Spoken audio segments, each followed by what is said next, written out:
Hello, I'm Roger Sheley, rangeland weed ecologist with the Agricultural Research Service and the Eastern Oregon Agricultural Research Center, and I'm here to present an Eastern Oregon Ag Minute. There are many definitions of a weed. A weed is most often defined as a plant out of place. It's simply a plant growing where you don't want it to grow. While I spend my career trying to find ways of controlling and managing weeds, I also think it's important to keep an open mind about the uses and potential uses of weeds. We don't want to do the same thing that Western Union did. Did you know that in 1876, Western Union said, "This telephone has too many shortcomings to be seriously considered as a means of communications. The device is inherently of no value to us." Some weeds that appear to be valueless may, in fact, have some practical uses. So this week, and only this week, we'll define a weed as a plant whose virtues have yet to be found, and explore the uses of some common weeds. This week we're discussing the uses of weeds. Juniper has become a serious problem on hundreds of thousands of acres in the western U.S. It's reasonable to ask, does it have any value? Did you know that a local landowner has combined good land stewardship with making money using juniper? With an artist's eye for detail, he determines which trees are producing juniper berries just right for wreaths for Christmas time.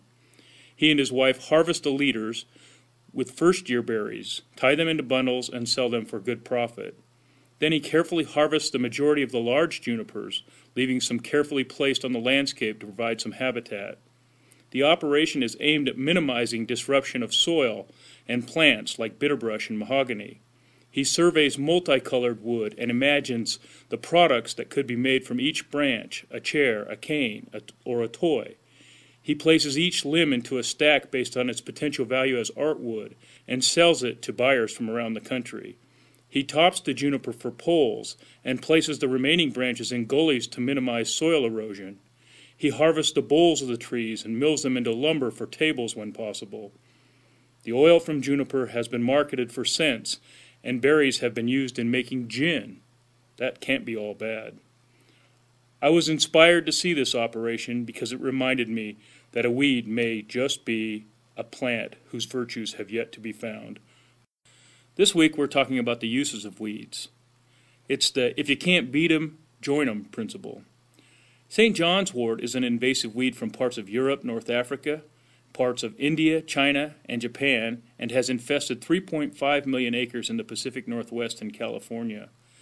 St. John's wort has been promoted as a natural antidepressant drug. It's cultivated in some areas of the country for use in health products such as herbal tea and dietary supplements. Historically, the plant was cultivated for treatment of mania, hysteria, and depression. In 1994 alone, St. John's wort was prescribed for 20 million people in Germany. It accounted for over 50% of the prescriptions given to treat mild to moderate depression, and it's been reported to work on about 50% or so of the cases. I don't know if this weed works as a natural Prozac, but what I do know is if you let your land get a bunch of weeds, you're going to need some sort of antidepressant. Since weeds are very difficult and expensive to control, this week we are exploring their uses and potential commercial value. As a kid, I can remember Yul Gibbons on TV saying, "Yes, pine needles are edible." Didn't sound very good to me. Today I wonder just how many weeds are edible. It turns out many are. Common dandelion and oxeye daisy are eaten as salads. The whole sorrel group of plants is mostly edible, and especially useful is curly dock. Curly dock seeds are ground and used as an alternative flour for wheat. Curly dock bread is pretty good. This weed is also used as a herb that provides a lemony flavor to many sauces. The French use it extensively. Of course, they also eat horse. Burdock is a great tea. Of course, many weeds are eaten by sheep and goats, and lamb is pretty tasty. So if you come to my house for dinner, you can expect curly dock bread, dandelion salad, mutton with lemony dock sauce, and some burdock tea. And then we'll top that off with some Dalmatian Toadflex wine. See you there. In my search for weeds that you can use, I wasn't surprised to find the Hemp University on the internet. I was instantly intrigued, figuring it'd be my old school. The university says that in many countries, hemp is a growing industry. It doesn't contain the active ingredient of marijuana. It's reported as the equivalent of non-alcoholic beer. It's been used to make clothing, food, and oil. It's also reported that 1 acre of hemp produces as much paper as 4.1 acres of trees. In 1941, Henry Ford made a hemp-fueled car, and even built cars that weigh 2/3 the amount of steel cars using hemp.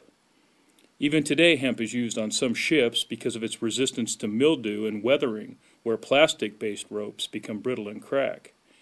In January 1996, the American Farm Bureau Federation, more than 4.6 million people, unanimously endorsed researching and growing of industrial hemp.